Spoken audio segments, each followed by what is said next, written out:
لما بتيجي تحطيه على ايد، لما بتعملي ايديكي، لما بتدعكي بيه ايدك كلها كده، ايدك بتشربه، ايدك بتشربه، بتبقى مديه لون بينك. تاني حاجه ايديكي بقى هنا وانت خارجه بتبقى لونها بينك كده، وما بيطبعش في الهدوم. يعني انت كده كده بعد ما تخلصي هو بيشربه. ريحه العرق، يعني انا اسفه بس يعني كلنا بشر وبنعرق، يعني عشان ما الاقيش كومنت سخيف. ارشحهولك بكل قوه، بيدوم معاكي طول الوقت. هو اصلا مزيل عرق، ومنها برضو برفيوم تستخدميه، ريحته دايما وحلوه قوي قوي قوي قوي بكل انواعه.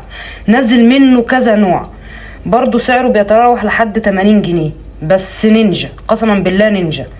نيجي لشعرك. اهلي في البلد فاكرين ان انا بكذب وبقول لهم مش حاطه يعني فرده شعري.